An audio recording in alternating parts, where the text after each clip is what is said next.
afternoon. I'll reconvene this regular meeting of the Board of County Commissioners. Today is November 29th, and this is a regular session, our afternoon session. We have a relatively short agenda today, but those are the most dangerous words to say about any agenda, I think. Ms. Mokrahajski, how are you doing this afternoon? Great, thank you. First thing on this afternoon's agenda is item 11A is a second reading and public hearing on Ordinance 2210, which is in the matter of amending Chapter 8 of Lane Code to extend the term and franchise agreement, etc. I'll dispense with this statement on the agenda, and I'll go directly, Ms. Moody, into our script for this the public hearing and ordinance deliberation. This is a public hearing on this date. The order of the proceeding for this hearing will be first the report by staff. That'll be followed by public testimony, either in person or online. And then there'll be additional comments by staff. Participants are encouraged to raise issues or concerns with sufficient specificity to enable the county to address or respond to them prior to the board's deliberations. So at this point, Mr. Mokrahajski, I'm going to ask the board if we have any disclosure or abstentions due to conflict of interest or biases. Would you like to conduct that for me, please, Mr. Mokrahajski? Conflict of interest or biases? You want me to ask the commissioner? Well, I can ask him. I'll ask him. Yeah. Any conflicts of interest or biases, Commissioner Bozievich? None. Commissioner Buck? None. Vice Chair Trieger? None. I have none, and I'll remind everybody that Commissioner Joe Burney is not with us this afternoon. He is excused absent, so we have 4 county commissioners and with no biases or abstentions. Then do we have any challenges in the audience for the board to be qualified to hear the item today, the ordinance today? I'm seeing none, and Ms. Jones, I'm presuming we'll have none online. Then we'll hear the report by staff. Mr. Mokrahajski, can you introduce your panel, and we'll have the report. Chair, Christine Moody, our budget and financial planning manager, will give you an overview of this item. Thank you, Chair Farr, Commissioners. So as indicated in the first reading a couple weeks ago, this is a request to extend our franchise agreement with Comcast. We have been in negotiations with Comcast with the City of Eugene and City of Springfield as we enter an agreement together since about 2017. It's been delayed because of waiting for an FCC ruling, which has now occurred. We also had some provisions that we were still negotiating on, and then illness of the Comcast individual assigned to our account over this last year has delayed us from moving forward. And of course, COVID so delayed many of those meetings. So we are asking for an extension through December 30th of 2024. So everything in effect in the current franchise agreement would stay in effect until that time. Very good. Is that the conclusion of the staff report? Yes. Very well. At this point, I will hear public testimony. I'm going to open the public hearing. Is anyone in Harris Hall here for public testimony? I've already heard the report. We have nobody present for public testimony. Ms. Jones, anyone online for public testimony? Thank you, Chair Farr. I do have someone on the line. If you have signed up for this meeting for public comment, please raise your hand now and I will unmute your microphone and you can begin testimony. It could be that you're just listening to the meeting, but Chair Farr, I do not see any hands being raised, so I will return the meeting to you. Thank you, Ms. Jones. We have no public testimony today, Ms. Moody, so any additional comments by staff? No additional comments. Thank you. At which point, without objection, I will close the public hearing. No objection. Public hearing is closed. And then to the Board of County Commissioners, has this raised any questions that you would wish to pose to staff at this point in time or concerns? I'm looking to a queue, and I see no queue. So we have a couple of options. Yes, I need a motion. I'll give you a choice of the options, Vice Chair Trieger. Options, that means I have to, I wasn't aware there were options. I was simply going to move adoption of ordinance 22-10 in the matter of amending Chapter 8 of the Lane Code to extend the term and franchise agreement with Comcast Oregon for operation of a cable communications system to December 30, 2024, deleting and replacing in its entirety ordinance 21-09. That's it. Very good. I have a motion. Is there a second? Second. Moved by Vice Chair Trieger and seconded by Commissioner Buck. Any discussion to the motion? I see no discussion. We'll call for the vote. Mr. Mokorheisky, this is an ordinance, will require a roll call vote. Commissioner Trieger, Aye. Commissioner Buck, Aye. Commissioner Bozovich, Aye. Commissioner Farr. Aye. And Vice Chair Bernie absent excused. Passes 4-0. Thank you for the report. Thank you for the public hearing. And we'll move on down the agenda as we clear the room. Thank you, Ms. Moody. So moving on to item 12A, Ms. Mokorheisky, is the order 2211-2908 in the matter of authorizing use of county road funds to conduct a wildfire evacuation route between Laughlin Road and Sarvisbury Lane. And Mr. Mokorheisky, I'll turn it over to you to introduce your panel, who we all know anyway, but please do. Thank you, Chair. And I think I'm going to turn it over to Sasha Vartanian, our Transportation Planning Supervisor in Public Works, to introduce the group and walk through the item. Excellent. Thank you, Mr. Mokorheisky, and thank you, Chair Farr and Commissioners. Just need to figure out technology in one moment. Go. Okay. So I'd like to introduce to you today Lane Fire Authority Fire Chief Dale Borland, and then you all know Orange Shoemaker, Road Maintenance Division Manager. We are here today to talk about Laughlin Road Sarvisbury Fire Evacuation Route. So today we have a number of items we'd like to present to you, including reviewing the action before you, providing a brief history of the road and the origins of the request, as well as the public involvement thus far. We have Fire Chief Borland here to share his assessment of the fire risk of the area. Oren will share the proposed project details, and then we'll summarize many other related policy efforts related to this topic, and then discuss next steps and take questions. So the motion before you is to authorize funding to construct a wildfire evacuation route through an unimproved local access road located between Laughlin Road, which is County Road number 1479, and Sarvisbury Lane, County Road number 293. Should the board approve this order, it would enable use of county road funds. Alternatively, if the board does not support this course of action, staff seeks direction from the board about possible alternatives. Additionally, staff seeks direction from the board about establishing evacuation routes as part of the Lane County road system, including the establishment of the existing segments of Laughlin Road and Sarvisbury Lane that are currently local access roads into the county road system. So there is a long history with this road. For at least the past 5 years, we've heard from several residents along Laughlin Road that have requested a fire evacuation route by way of Sarvisbury Lane.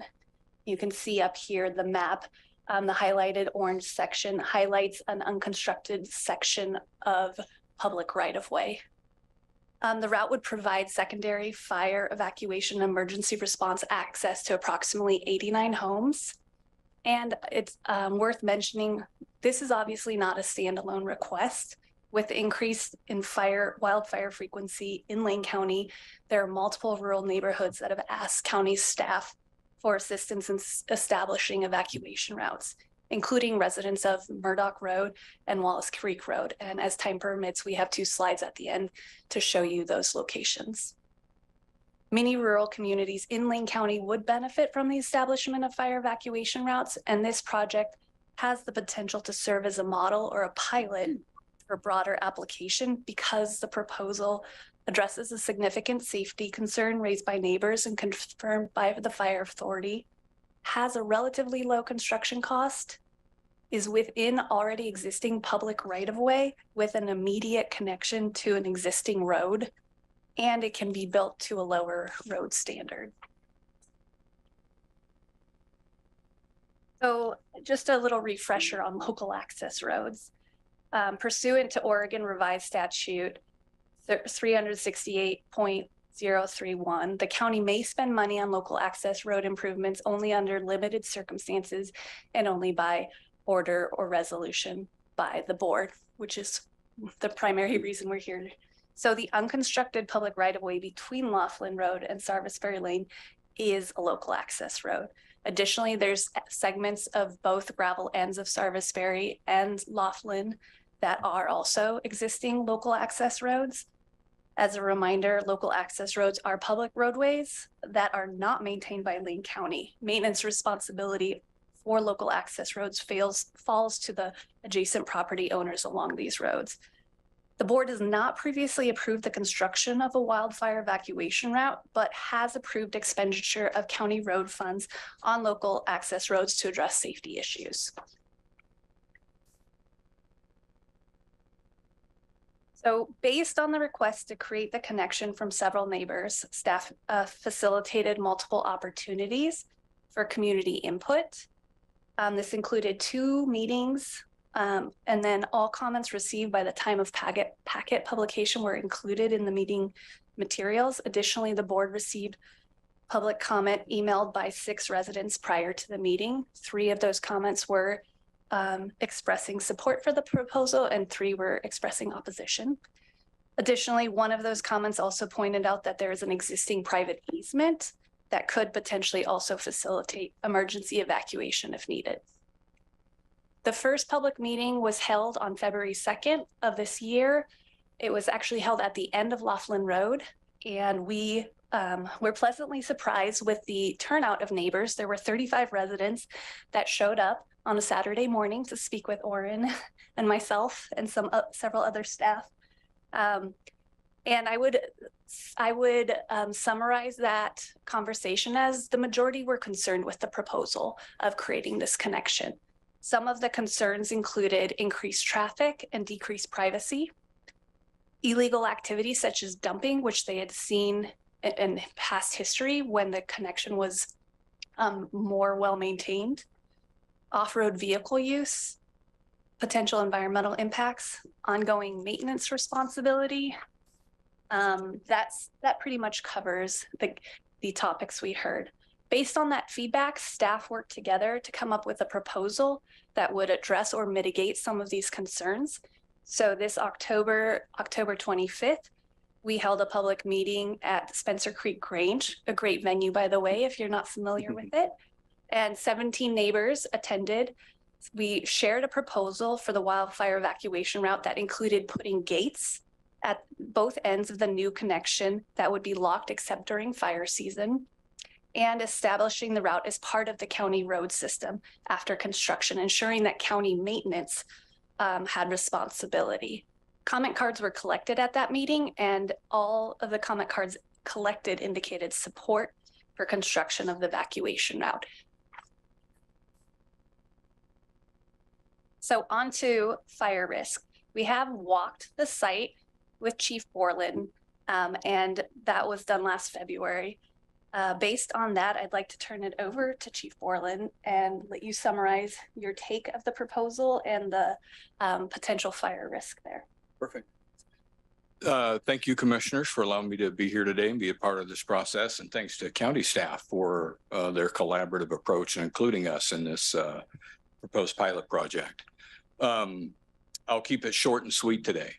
When we start talking about fire risk, as we know, we are still heightened. We're still sensitive. We're still very aware of the devastation we saw Labor Day 2020.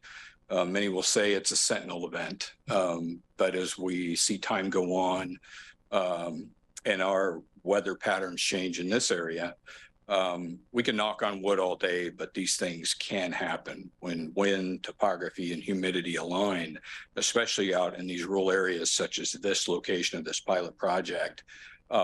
Sometimes there's insurmountable odds that we just can't overcome. Both of those roads are dead-end roads. From our perspective as a fire district, those are nothing but death traps. And due to their lay or position, they are roads that run south. Most of our seasonal weather during fire season comes out of the northeast. And so those are prime dead ends for fire travel.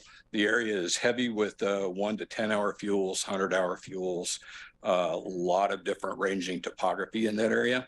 And so when we met on the ground and actually walked this, we have many, I'll say, target hazards in our rural areas. And this is definitely a target hazard area for us that we are very aware of. And putting in a fire access road to that area, to me, would be a huge step in the right direction of public safety. From my perspective, it's a small piece of change that could be a greater good outcome. Forbid we ever have one of these type events again in the summer. We have been synonymous at Lane Fire Authority with our message with the State Fire Marshal's Office: keep fire small. And we can do that as much as we can all day, but sometimes, as I stated before, odds are insurmountable. And pieces like this, being able to tie this together and provide means of ingress, egress out of those dead end roads for the community to evacuate. Not only that, provide another means of ingress, egress for us as a fire protection agency, along with Oregon Department of Forestry. We're no longer trying to be on the flank of a fire. We can now get around the backside of it. We have access from multiple roads to get into those communities, to assist with evacuation of citizens, get them to a safe location, and also improve our ability to suppress fire. So in closing, I will say Lane Fire Authority is in full support of this project. Thank you. And thank you, Chief Borland. Oren's going to summarize the details of the project as proposed. Chair Farr, Commissioners, Oren Schumacher, Rose Manager with the county. I first want to say thanks to the county staff, Chief Borland, and mostly the residents on both Sarvisbury and Laughlin for their engagement in this process. This wouldn't have ever probably started without their engagement, and it wouldn't have been the final product that potentially could be supported by the board today as a fire access road. These are new to Lane County. We also checked across the state of Oregon. Fire access roads are becoming more popular in discussion because of recent events and climate impacts across the state and the forest fires we've seen. So we didn't know necessarily what we were planning to build because there's no standard for this. So I'll kind of walk you through what we're proposing here. It is only a 500 feet or a little over 500 feet of unconnected. You can see it's kind of in that previous photo, a deer trail that some of the residents use for hiking. There is a historic bed to that. It was built at some point and connected and used by ATV traffic and some of the local residents. So we have kind of a footprint. We plan to construct it as a gravel road. Some of that as a final product. Some of that was based on residents not wanting this to be a through road. So in support of that, we didn't want to make it as encouraged like a hard surface road.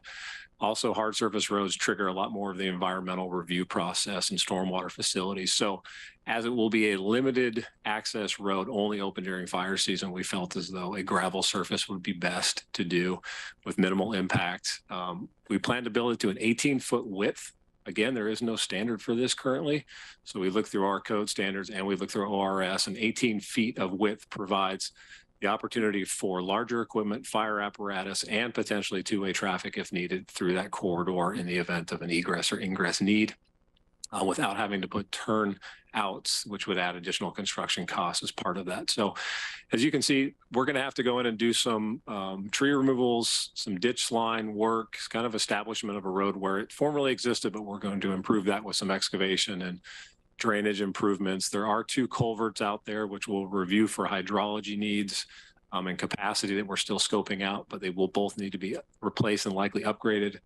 And then we're also waiting on, if supported today by the board, a environmental review through a wetland delineation that still remains out there. We are going to be putting gates on both ends of this road. Those will be fabricated at the county. We will make them internally to save costs to put those together, but they will be opened during fire season. They will be significant gates to prevent vandalism. So they won't just be like farm typical tube gates. They will be steel, like forestry gates on both ends that we will be able to open as needed during fire season and close again for the winter as fire conditions warrant. I'll leave it there for now as a simple concept of the design we're doing. The anticipated costs that we put together for this are around $70,000 is the estimated cost. And then if it is supported by the board and this gets turned into a county road, we anticipate around $5,500 annually in terms of maintenance. I will say that's highly variable based on the need. Every year changes. But with the expectation of grading it once a year with our grading equipment, mowing it twice a year, doing some tree work and other maintenance of signs, that's the number we came up with as annual maintenance cost. So I'll leave it there. I think this might be the fun part of your job, isn't it? It's one of many. Yeah, okay, good answer. So has that generated any questions from the board at this point in time? Commissioner Buck and Commissioner Bozovich, I don't see you physically on the screen, so. Gotcha. Is there? Okay, good.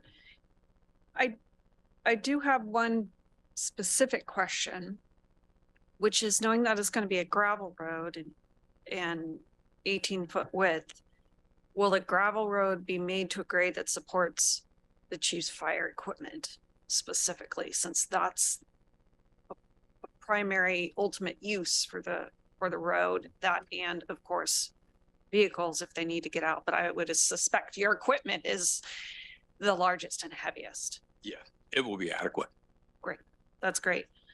You know, I clearly support Lane Fire Authority and absolutely 100% support your recommendation.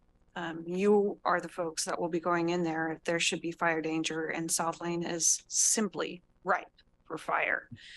You know, last 3 years in a row we've had fire. Is something I've been invested in a lot since they all happened to occur in my district. And that road is actually very close to my house. And so that is important to me that my neighbors are safe. And if something should happen there and we don't do something that we know we could have done in order to save lives or fight fire or reduce the risk at this time, I feel would be a high liability for the county if we decide not to do it. I also want to be very clear that I have heard the concerns of people that are opposed. And I know you as folks that have been out with the community have heard that. That Grange is the Grange I participate in. And so I know this neighborhood really well, and I appreciate the public engagement, but there are people that are still not fully behind it. And knowing that this is kind of a pilot project for perhaps some other road areas, I'm going to be watching it really closely to make sure that their concerns truly were mitigated in this particular project, should we push through with and approve this order, because it won't be concerns just of that area. If we do it in other locations, I can imagine other residents in those locations are going to have very similar concerns to what was brought up here. And each road is different. Each community is a little bit different. But I really want to be conscious of and make sure that I publicly recognize that there are people that still aren't quite there yet in this neighborhood. And I still hear you, and I'll be watching, and it can reach out to me anytime if this is just not doing what it's intended to do. And I thank you, Chief, for being here today and assisting our staff with this item. Thank you, Chair. Thank you, Commissioner Buck. Vice Chair Trigger. Thank you, Chair.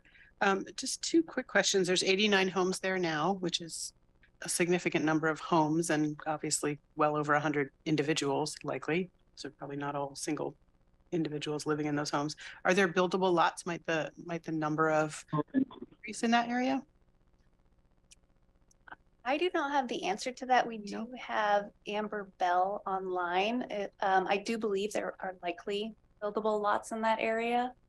But I don't want to put Amber on the spot because we haven't asked her that question, but we can follow up with that information. And my point is, there's not just a couple people living there. And I don't mean that as if there's a number at which it's an acceptable threshold to put people at risk. But when we're talking about the volume of people who would be trying to evacuate in a hurry, in the worst case scenario, it's a significant number. My only question is the key access. If this is a lot of the comments we've received, as Commissioner Buck said, some folks aren't quite there yet, and those are for different reasons. And some of them are people who have opinions about whether it should be locked or a breakaway gate. So what is the process for accessing the key during the time that it is locked? Should access be required, even though it's not during fire season? And how will residents know how to do that? I will state that at this point, the intent is that it would only be open during identified fire season. So we didn't have plans to open it any other time of year, as this is strictly to be a fire emergency access during that condition. So this time we don't have plans to provide access outside of the county's locks that us and the fire districts typically maintain. So on any of the gates we have now in our publics, we provide those keys to the local EMS and law enforcement and ourselves, but we would not at this point plan to provide them to residents. Great, thank you. Thank you, Vice Chair Trigger. Commissioner Bozievich, I don't see your hand raised, but that doesn't always mean everything. Yeah, I was just getting ready to raise it, so thank you, Chair. Yeah, this is a really good thing, I think. Having done a lot of subdivision design in the past, most jurisdictions would never have allowed this length of a dead end without a secondary access route. And it's something I think the board may want to pay attention to in the future, establishing a maximum length of dead end or number of dwelling units that can be serviced by a single access is a simple thing to write into code and to try and ensure that this doesn't get continued to be built into our infrastructure, a lack of adequate fire and emergency escape routes. My question for Orrin and Dale, thank you for being there. Sorry I'm not there in person. But not only the geometry width-wise and the capacity to carry load, it's hard to tell from all this aerial mapping, what's the vertical geometry look like? And is that okay for Dale's fire trucks? Because I know that gets to be quite an issue out in that area and has been an issue for people trying to get building permits sometimes when they don't realize they actually have to be able to get a fire truck up their driveway. Right. Go ahead. Commissioner Bozievich, I can come to you without exact numbers because we did not shoot the grade, but that was kind of when we went and did the walkthrough, was to ensure that we had the fire groups with us and our construction staff to make sure that we felt as though there would be accessibility after the completion. There's nothing out there at this point in terms of percentages that are anywhere close to restricting fire apparatus or large truck and trailer units from being able to use that in the event it is needed. But I can get back to you once we start doing, if it's supported by the board and we get to the construction phase at that design, I can get you those grades. But I believe right now, from all the site review, that we are well below any restrictive standard by percent grade of that road. Excellent, thank you. If I might add, Commissioner, when we actually went out and walked this piece of ground, as Orrin said, we did not shoot slope. It did not even concern me enough to get out my clinometer to shoot the slope on it. Not concerned about the grade at all. Minimal grade. Excellent. And I know you're a pretty good judge of that, Dale. So, and Orrin also. So thank you for confirming that for me. Thank you, Commissioner Bozievich. And I have a 3D map pulled up, and while it's not perfect, it's just a very gradual rise up to the summit. Couldn't even call it the summit, really, right there. Yeah, I think probably on the Laughlin end, probably my gut says probably reaching maybe 6%, somewhere in there, 6.5%. Yeah. Well, very good. I see no further discussion. Just a couple of things to add. That is a long dead end, but Sarvisbury itself is kind of a long dead end too, isn't it? And there are a couple of smaller dead ends all along in there. So as has been noted, we'll be looking at more of these, I'm sure, for the future. And this can be a good test case and with eyes on it, especially professional eyes that know exactly what to look for, which is the part that I appreciate the most. I see no further discussion. I think we're ready for motion. Good choice. Commissioner Buck. I'll move approval of order 22-11-29-08 as presented. I'll second. Moved by Commissioner Buck and seconded by Vice Chair Trieger. We have order, I'm going to repeat the order number, excuse me.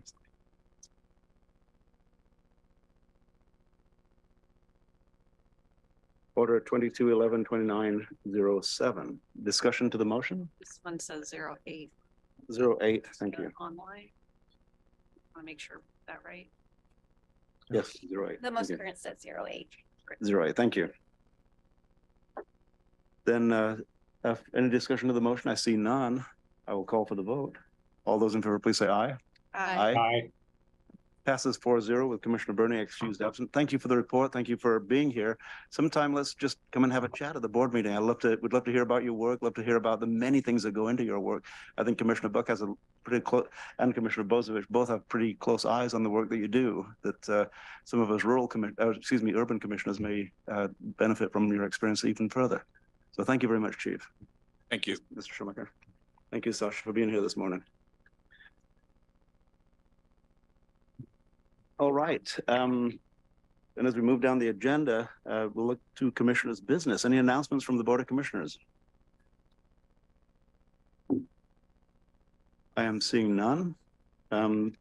Any future board assignment requests? And I'm seeing none. We're looking like a slow afternoon so far, Mr. Mokrowski. Then a review of assignments. So one did kind of peek out of the board, out of the removal from consent calendar this morning to be for next week's consideration. So We'll move item 5A3 to next week's meeting very good. for discussion. Anything else?